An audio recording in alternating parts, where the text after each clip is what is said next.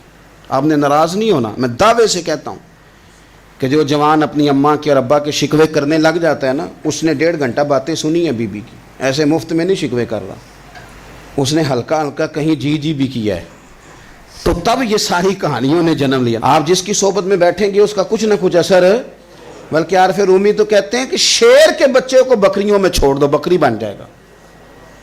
شیر کے بچے کو بکریوں میں چھوڑو، وہ بکری ہے، اس لیے کہ شیروں کی صحبت بندے کو شیر بناتی ہے۔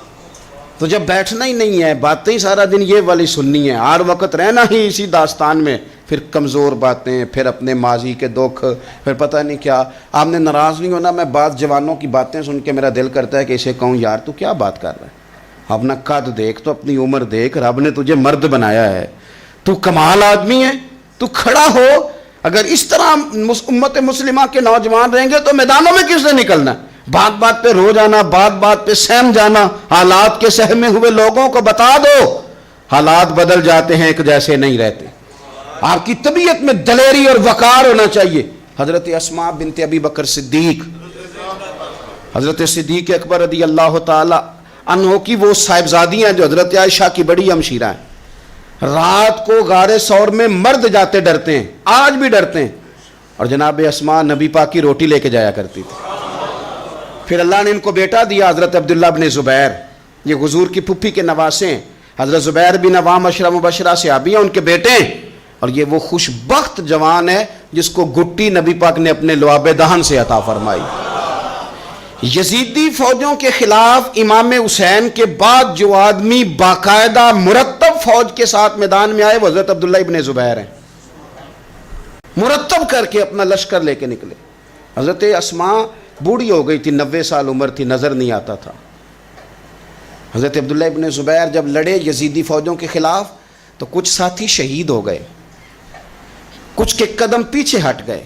حضرت عبداللہ ابن زبیر ماں کے پاس آئے اور ماں سے آ کے کہتے ہیں اماں میرے کچھ ساتھی کمزور پڑ گئے، کچھ شہید ہو گئے، اور یہ بڑے سخت لوگوں کی فوج سے ہمارا مقابلہ ہے، تو اس وقت تیرے ساتھ کوئی خدمت گزار نہیں، میں تیرا اکیلا سہارا ہوں، ماں تو بتا میں کیا کروں، آگے جاؤں کہ واپس مڑوں؟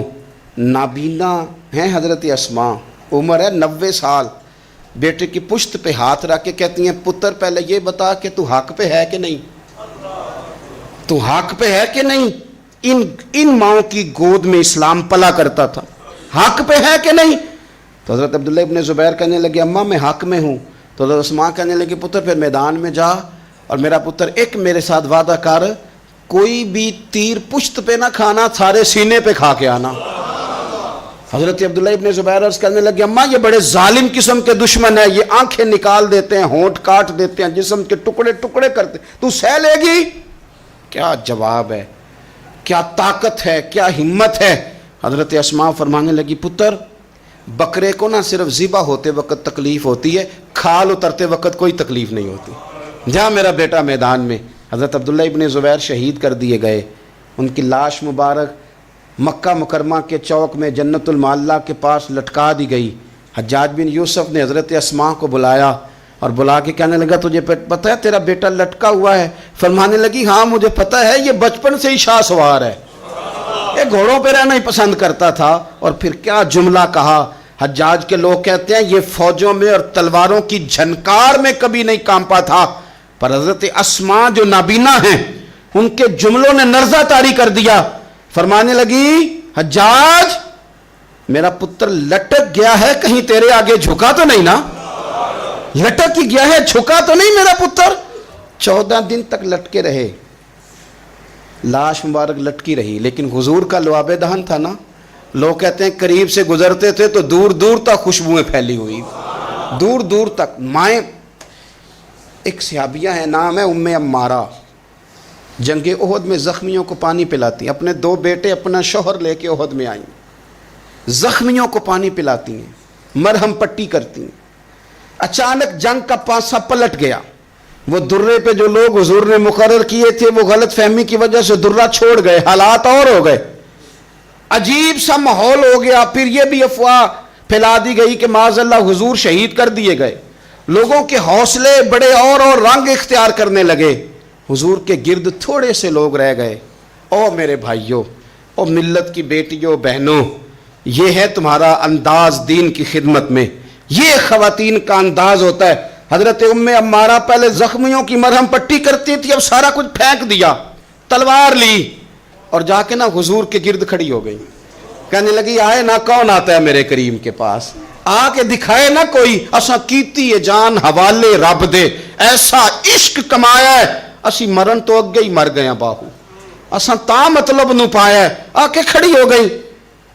حضور فرماتے ہیں میں دائیں دیکھتا تھا تو ام عمارہ ہوتی تھی، میں بائیں دیکھتا تھا تو ام عمارہ ہوتی تھی، آگے دیکھتا تھا تو ام عمارہ، پیچھے ام عمارہ۔ حضور فرمانے لگے تو بہت سارے لوگوں سے سبقت لے گئی ہے، تو بڑے سارے لوگوں سے آگے نکل گئی ہے، ان کو زخم لگ رہے ہیں، تیر آ رہے ہیں، پر خاتون ہو کے ڈٹی ہوئی ہیں، رسول اللہ صلی اللہ علیہ وسلم کے سامنے کھڑی، حضور پر آنے والے تیر اپنے وجود پہ لیتی ہیں۔ او میرے عزیز، رسول پاک علیہ السلام نے فرمایا تجھے رب نے بڑا حوصلہ دیا ہے، اتنا گہرا زخم بازو میں آیا کہ غار بن گئی، غار۔ اللہ کے پیارے محبوب نے نظر کرم فرمائی، حضور نے فرمایا کچھ مانگ لے، کہنے لگی سونیا اگر میری خدمت قبول ہے تو دعا کر دیں اللہ قیامت کے دن بھی آپ سے دور نہ کرے، رب دور نہ کرے۔ حضور نے دعا کر دی، اے اللہ اس کو اور اس کے خاندان کو قیامت میں بھی میری رفاقت دینا۔ حضور کی دعا سنی تو باہر نکلی، فرمانے لگی لوگوں لو پھر میں نے اپنا مقصد پا لیا ہے، میں کامیاب ہو گئی ہوں، اب دنیا کی کوئی مصیبت بھی میرے اوپر آئے تو مجھے کوئی پرواہ نہیں، اس لیے کہ مدینے والے نے یہاں بھی کرم فرما دیا ہے وہاں بھی کرم فرما دیا ہے۔ یہ طاقتیں تھیں ان خواتین کے۔ ایک تابعی بزرگ تھے حضرت ابو عبد الرحمن فروغ، صاحب تاریخ بغداد نے لکھا ہے وہ جہاد پہ چلے گئے، 30,000 دینار اپنی بیوی کو جاتے دفعہ دے گئے، کہنے لگے لو پاس رکھ لو، اور بیٹا بھی ماں کی گود میں ہی تھا، کچھ نے لکھا پیدا ہو چکے تھے، کچھ کا کہنا ہے کہ ان کے جانے کے 1-2 ماہ بعد بیٹے کی ولادت ہوئی، اور بیٹے کا نام کیا ہے؟ ربیعہ بن ابو عبد الرحمن۔ اور یہ بیٹے وہ ہیں جو حضرت امام مالک جیسے لوگوں کے استاد ہیں، حضرت حسن بصری جیسے لوگوں نے ان سے پڑھا، خود جہاد پہ چلے گئے۔ آج تو فوجیوں کی نوکری ہے نا جی، ان کا یہ نظام ہے کہ وہ جاتے ہیں انہیں تنخواہ ملتی ہے، چھٹی پہ آتے ہیں۔ اس زمانے میں یہ تھا کہ مال غنیمت سے حصہ ملتا تھا، اور فتوحات کا یہ طریقہ تھا کہ یہ علاقہ فتح ہوا تو آگے چلے گئے، وہ فتح ہوا تو آگے چلے گئے، وہ فتح ہوا تو آگے چلے گئے، کسی نے لوٹنا ہے تو پابندی نہیں تھی، لوٹ سکتا ہے۔ کچھ لوگ جہاد میں ہی رہتے تھے۔ حضرت ابو عبد الرحمن فروغ 27 سال جہاد میں رہے، 27 سال۔ یہاں تو خاوند باہر ہو تو بہت ساری عورتیں کہہ دیتی ہیں کہ تیرے ابے نے تو صرف پیسے کمائے ہیں، مصیبتیں تو ساری میں نے دیکھی، معاذ اللہ بعض جگہ، سب نہیں لیکن بعض جگہ کہہ دیتی ہیں کہ وقت تے سارے میں کیتے۔ 27 سال شوہر چلا گیا، واپس ہی نہیں آیا، 30,000 دینار دے کے چلے گئے۔ 27 سال کے بعد خیال آیا گھر کا، اب بیٹا محدث بن گیا، عالم بن گیا، اور کمال یہ کہ رہتے کہاں تھے؟ حضور کے مدینے میں، مدینہ النبی میں، مدینہ منورہ میں صلی اللہ تعالی علیہ وسلم۔ اور ان کے صاحبزادے حضرت ربیہ یہ مسجد نبی میں، حضور کی مسجد میں بیٹھ کے نبی پاک کی حدیث پڑھایا کرتے۔ آئے گھر، دروازے پہ دستک دی، صاحبزادے نے دروازہ کھولا، نہ باپ بیٹے کو پہچانتا ہے نہ بیٹا باپ کو۔ جناب ابو عبد الرحمن اندر داخل ہونے لگے تو صاحبزادے نے کہا بوڑھے میاں میرے گھر میں بغیر اجازت کے کیوں داخل ہو رہے ہیں؟ تو وہ کہنے لگے تو بتا تو نے میرے گھر پہ قبضہ کیوں کر رکھا ہے؟ اب جب بات زیادہ بڑھ گئی تو دونوں جانب سے لوگ جمع ہو گئے، شور اٹھا تو اندر سے والدہ نے سنا، پردہ سرکا کے دیکھا کہ میرے شوہر آ گئے 27 سال کے بعد، 27 سال کے بعد۔ تو آپ اپنے صاحبزادے سے کہنے لگی بیٹا ان کو اندر آنے جو، تمہارے والد ہیں۔ بڑا روئے باپ بیٹا، بڑا روئے۔ ماں اور بیٹے کی محبت کا بھی اندازہ نہیں، پر قرآن پاک پڑھے نا تو دو مثالیں باپ اور بیٹے کے پیار کی بھی ملتی ہیں۔ ایک حضرت یعقوب علیہ السلام کا جناب یوسف سے پیار، اور ایک حضرت ابراہیم کا حضرت اسماعیل سے پیار، اور جناب اسماعیل کی جناب ابراہیم کی فرما برداری کی مثال، اس کا بھی جواب کوئی نہیں۔ باپ اتنا رو رہے ہیں اور بیٹے کی یاد میں، اس کا بھی اندازہ کوئی نہیں کر سکتا۔ باپ بیٹا مل کے بڑا روئے۔ عصر کی نماز کا وقت ہو گیا، حضرت ربیہ جو محدث ہیں وہ وضو کر کے مسجد شریف چلے گئے۔ یہ ابھی چونکہ سفر سے آئے تھے، انہوں نے کھانا وانا کھایا، تھوڑی دیر بیت گئی تو یہ نہیں پوچھا پیچھے حال کیا رہا، پوچھتے ہیں اپنی بیوی سے میرے 30,000 دینار کہاں ہیں؟ تو اہلیہ کہنے لگی مسجد جائیں نا، حضور کی مسجد میں عصر پڑھ کے آئیں، پھر میں بتاتی ہوں پیسے کہاں ہیں۔ حضرت ربیہ نے امامہ باندھا، جبہ پہنا، حضور کی مسجد میں بیٹھے اور حدیث پاک کا درس دے رہے ہیں۔ سامنے حضرت حسن بصری جیسے، امام مالک جیسے لوگ بیٹھے ہیں۔ حضرت ابو عبد الرحمن فروغ جو ان کے والد تھے، عصر کی نماز پڑھ کے نا تو پوچھتے ہیں ایک شخص سے یہ کون ہے نوجوان کالی داڑھی والا، عمر زیادہ نہیں پر کس طرح شوق سے حضور کا دین بیان کر رہا ہے، کون ہے؟ تو بتانے والے نے کہا کہ حضور ایک نا ابو عبد الرحمن نام کے بزرگ ہیں، وہ 27 سال سے جہاد میں گئے ہوئے، یہ ان کا بیٹا ہے۔ یہ سنا کہ میرا پتر اتنا بڑا عالم، چھم چھم آنسو بہے، داڑھی بھر گئی آنسو، حضور کی مسجد میں تشکر کے آنسو، خوب روئے، خوب روئے۔ اٹھے گھر گئے، اور جب آنسوؤں بھرا چہرہ لے کے گھر آئے تو اماں ساری بات ہی سمجھ گئی، کہنے لگی دیکھا ہے وہ بیٹے کو حدیث پڑھاتے، اب پتہ چلا میں نے آپ کے 30,000 دینار کہاں خرچ کیے، میں نے آپ کا پیسہ ضائع تو نہیں کیا۔ تو حضرت ابو عبد الرحمن فروغ فرمانے لگے رب تجھے صلہ دے اور میری طرف سے بھی دے، تو نے تو کمال کر دیا ہے، حدیث تیرا بیٹا پڑھا رہا تھا اور قد میرا اونچا ہوتا جا رہا تھا، سبق تیرا بیٹا دے رہا تھا اور یوں لگ رہا تھا کہ درجے میرے بلند ہو رہے ہیں۔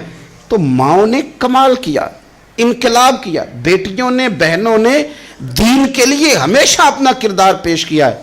لہذا ان چند ایک وظیفہ خوار اور ناپاک عزائم والے لوگوں کو سامنے رکھ کے ملت کی بیٹیوں کو قیاس نہ کیا جائے۔ آخر دعوانا الحمدللہ رب العالمین۔